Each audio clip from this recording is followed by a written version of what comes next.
Hi, I'm Dr. Sridhar K. Welcome to my channel. We have a case-based discussion in the next few presentations, and in the current one, I'll be discussing a very common and important topic, colic, reflux, and milk intolerance in babies. So, moving on to the presentation, we have a term baby whose birth weight was 3.6 kilogram, born to a primigravida mother. It was a normal delivery, uncomplicated neonatal period. Baby was on exclusive breastfeeding. There was physiologic jaundice with no treatment needed. The discharge weight on day 3 was 3.4 kilogram. The transcutaneous bilirubin at discharge was 11 milligrams %. The first follow-up was arranged on day 6. The weight at the follow-up visit was 3.3 kilogram. The baby was feeding well according to the mother. Urine and stool pattern were normal. The bilirubin on the skin test was 12 milligrams %. The newborn screening results were awaited. Baby had passed the hearing test. Systemic examination was normal. The mother had started to express and top up by bottle once at night as per her friend's advice, so baby starts sleeping better at night. She had started the baby on vitamin D drops and planned follow-up in 3 to 4 days to confirm the weight gain. On day 10, the mother came for follow-up. Weight gain was noted and it was now 3.45 kilogram. Bilirubin was coming down to 10 milligrams on the skin test. The newborn screening results had come back normal. Mother had started to give 2 to 3 bottles of express milk, 60 ml or so, as the baby was demanding more.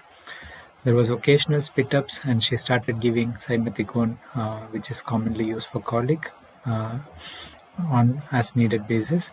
The baby was feeding frequently, though 1 to 2 hourly, with above top-up feeds. She came to the outpatient on day 19 with concern about excess crying and not improving with the simethicone. The weight gain was now 4.2 kilograms, so almost 700 gram gain in the past 10 days, which is quite fast, 800 gram in 9 days.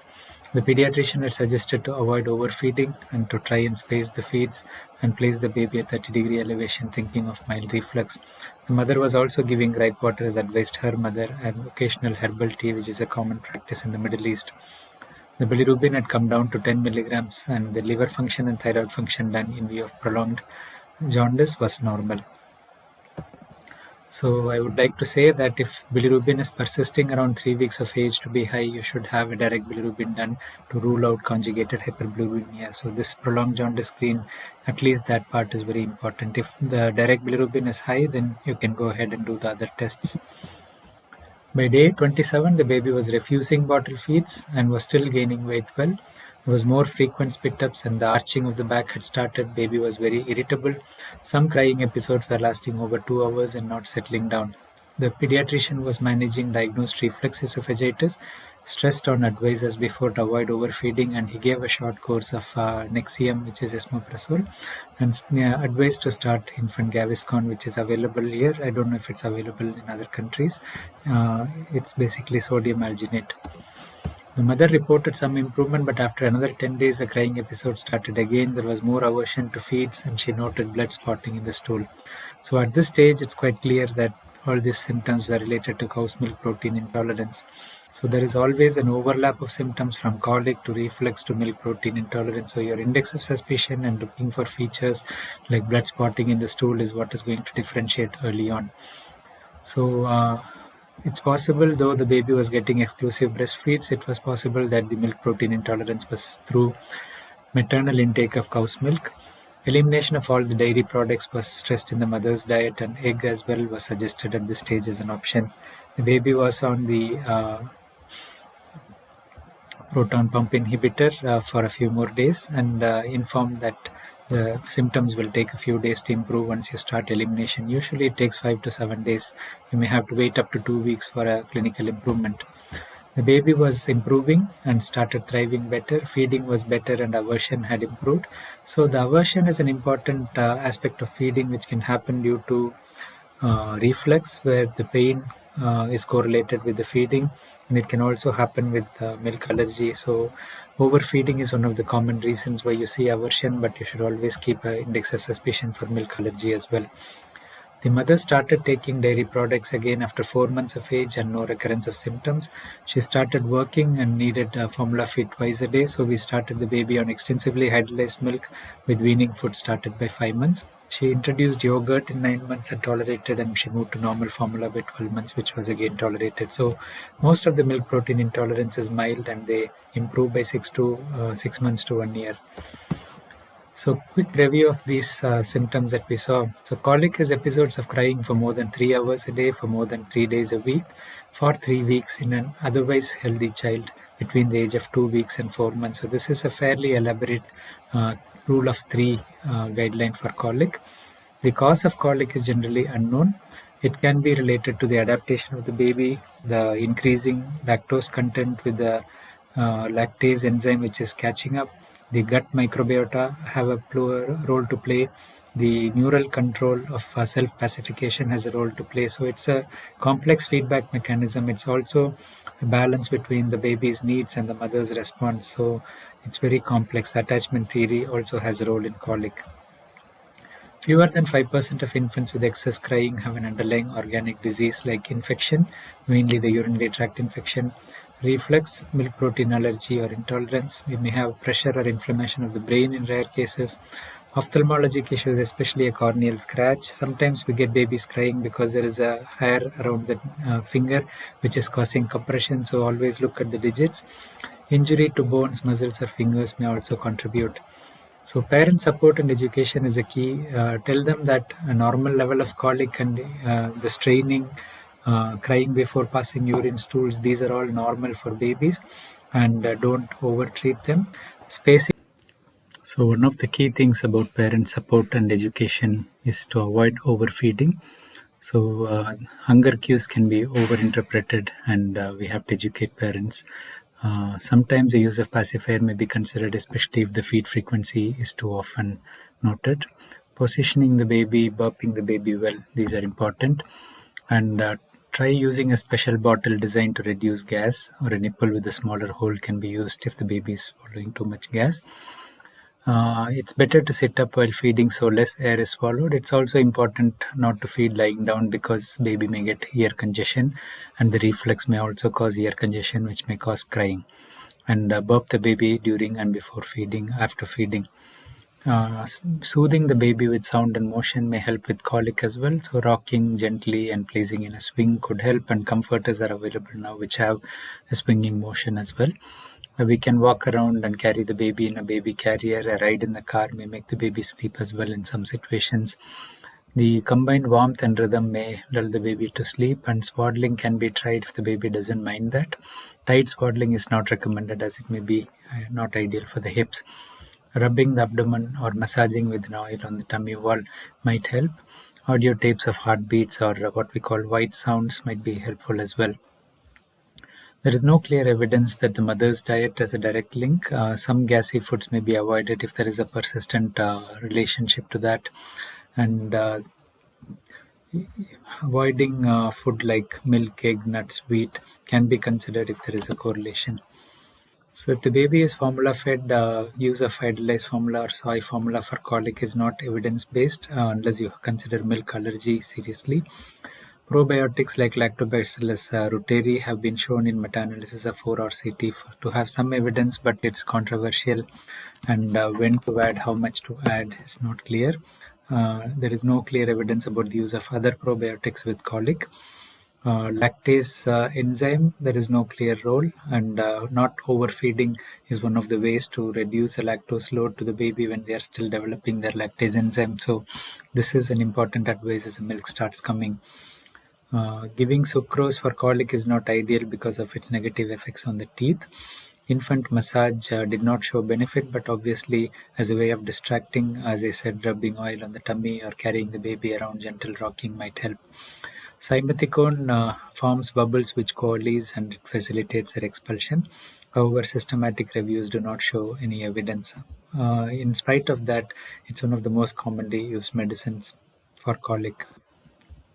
So in terms of approach to colic, if the baby is less than or equal to 3 months of age, there is fussiness, irritability or frequent crying, lasting more than 3 hours a day, more than 3 days a week, at least for 1 week, then you can diagnose colic.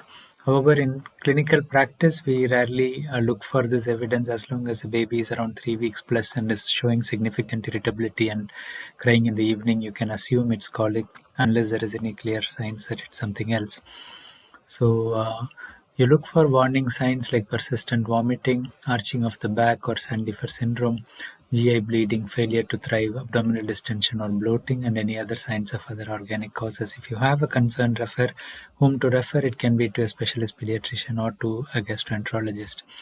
And if there is no warning signs, then you look at whether there is frequent regurgitation or respiratory symptoms, signs of allergy, atopic dermatitis, whether the baby is constipated or has diarrhea on the other hand, or family history of atopy. Again, if any of these are there, you could consider a trial on cow's milk-free diet in the breastfeeding mothers, and if the baby is on formula feeds, consider extensively hydrolyzed formula. And then depending on the improvement you decide, then if there is clinical improvement in 7 to 14 days time, you can maintain the support like cow's milk protein intolerance. If there is no improvement, again you consider referring to look for other signs. If the warning signs are not there, then you look for warning signs like anxiety in the parents, parental depression, absence of the mother-child reciprocity, so this attachment doesn't happen appropriately, or there is a risk for child abuse, then also that would need referral. If there is no such risk factors, you could try other things for colic or fermented formula. Extensively hydrolyzed formula again could be tried, and you review the baby. So it's not easy if there is significant colic, but most of the cases are mild colic. You reassure them and monitor. In terms of gastroesophageal reflux, we could have uncomplicated reflux where there is good weight gain, feeding well, not irritable, and the baby has a normal physical examination. So this is physiologic reflux, which is there both in term and premature babies. And the reason is the stomach gastroesophageal junction is not as well formed, the sphincter is not tight, and the babies are mostly supine and they feed a liquid diet. So all these are natural predispositions for some form of reflux. So a little bit of reflux does happen. So general measures like avoiding feeding repeatedly because you need to allow the stomach to empty. Give enough emptying time so the stomach is empty by the time you feed again, in which case there is less chance of reflux. Don't overfeed. An distended stomach upsets the gastroesophageal junction angle even more. Don't keep the baby supine soon after the feed. Avoid feeding lying down. So these are simple measures that can be used. If there is reflux and poor weight gain, you evaluate calorie adequacy, other causes of poor weight gain, and consider milk protein intolerance. Reflux disease is when you have associated symptoms like irritability and excess crying. Baby has apnea or other life-threatening event like acute life-threatening event. The baby starts getting feed aversion. So whenever the baby is feeding, there is a reflux episode, and so this may cause the baby to associate feeding with the pain and they start refusing the feed. So a severe reflux often is associated with feed aversion, and if the baby starts refusing feeds, it's a caution that you should start spacing the feeds more. The mother should not push the baby to complete a feed, and look into treating the pain part. Respiratory symptoms like cough, wheeze, and stridor may be there, and rarely you may get Hainer syndrome, which is pulmonary hemosiderosis, secondary to the milk protein allergy. So this is basically hemosiderin deposits in the lung. Baby may be iron deficient. So the clinical diagnosis is what is mainly guiding us, as the symptoms and signs are classic. However, you may consider esophageal pH and impedance monitoring, radiographic study or endographic study in the severe cases. In practice, I have not done any investigations to treat reflux, and most of the reflux is resolved just by following the simple measures as we discussed. The short term on medications in severe cases might help, but remember that it's only for a short term. The motility agents do not have any role unless there is persistent vomiting, in which case you may give a short period on domperidone. However, the antacid preparations might have a role for a brief period to come over that pain cycle. So if there is infant with frequent regurgitation, you look for whether there are warning signs. Bilious vomiting is very important warning sign. It can mean obstruction. Consistently forceful vomiting might indicate pyloric stenosis or something like that, projectile vomiting. If there is tenderness or distension, again, it's not normal. And systemic signs, fever, these might indicate infections like urinary tract infection. If no warning signs and if there is poor weight gain, blood in the stools or emesis, irritability which is related to the reflux episodes, and eczema in the family, you think of assessing the feeding adequacy, mother-child interaction, sleep habits, and assess the exposure to dietary proteins associated with intolerance. So you may give, if there is a low suspicion of cow's milk intolerance, you can try thickening the feeds, and smoking in the mother or family has to be avoided. However, if there is suspicion of cow's milk intolerance, you give a trial of cow's milk free milk. Extensively hydrolyzed milks can be used, and if the response is clinically noted, then it's likely to be cow's milk intolerance, and you continue the same treatment with supporting anti-reflux treatment for a period of time. And if there is no improvement, then you refer to a gastroenterologist. Food allergy and other symptoms may be there. So true cow's milk protein intolerance peaks in the first year of life, and the prevalence is approximately 2 to 3% in the infant population. A few exclusively breastfed infants may develop clinically significant milk protein allergy due to dairy protein transfer from the human breast milk. So in these cases, a mother will have to avoid the milk. Clinical symptoms and signs may be due to inflammation, dysmotility, or a combination of both. So how to manage it? So thicken feeds and trial of acid suppression, as I said. So it has mentioned here as 2 weeks, but in practice I use Nexium, for example, for 3 to 5 days, just to make the baby forget the pain symptoms from the reflux esophagitis. Infant Gaviscon is a useful option as well. It thickens the feeds a little bit, and it reduces the pain. It has a stomach coating effect. So you can give it for 3 to 4 feeds, or even with every feed for 2-3 days when the symptoms are severe, and then reduce it to alternate feed and then stop it. You can use it intermittently, but Nexium is once a day, and it's to be given for 3 to 5 days. Remember that acid suppression is not good. It can bypass the baby's protective mechanism against infection, and in premature babies we avoid any antacid preparation. Severe reflux causing pain is very unusual, and antacids do not have any role to play in apnea or any such respiratory symptoms as a result of reflux, because it has nothing to do with the motility. Suppressing the acid is only to reduce the esophagitis, which is causing pain. So if symptoms of pain are noted, you consider a short period. 2 weeks is in the guidelines, but I don't recommend 2 weeks. And most of the clinical response happens in the first 3 to 5 days, and you can stop the acid suppression. Subsequently, maybe you can give Gaviscon for 7 to 10 days in such cases to maintain infant Gaviscon. It comes as a sachet form. You can mix it in 5 ml of water or breast milk, and for each 100 ml of milk, we are supposed to give 1 packet. However, after the first 2-3 weeks, a breastfeeding baby can take half to 1 packet. When you want to give half packet, it's basically mix it in 5 ml and give 2.5 ml. You can use the remaining 2.5 ml in the fridge and give it for the next feed. So dysphagia, vomiting, regurgitation, dyspepsia, and food refusal due to delayed gastric emptying may be seen, and rectal bleeding, failure to thrive. These may be features of cow's milk protein intolerance as well. So baby may have failure to thrive, very rarely to have anaphylactic shock-like presentation, and when it happens with acute vomiting, diarrhea, which is very watery stools, it might be food protein-induced enterocolitis syndrome. Baby may be dehydrated, and this is non-IgE mediated manifestation as well. So in terms of milk protein intolerance, you approach the history, physical examination, and laboratory tests. If it is an anaphylaxis or clear immediate type reaction, immediately eliminate and test for the specific IgE. If IgE negative, then you consider the standardized oral challenge after a period of time.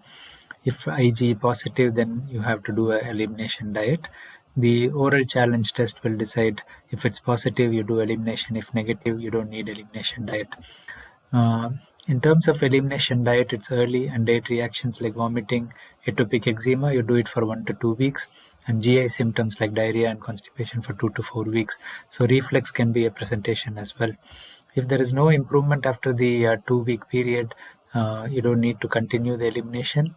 If there is improvement, then you consider the standardized oral challenge and you consider continuing the elimination diet. So in breastfeeding babies, mother's dairy protein avoidance is recommended, and egg protein avoidance could be considered at the same time.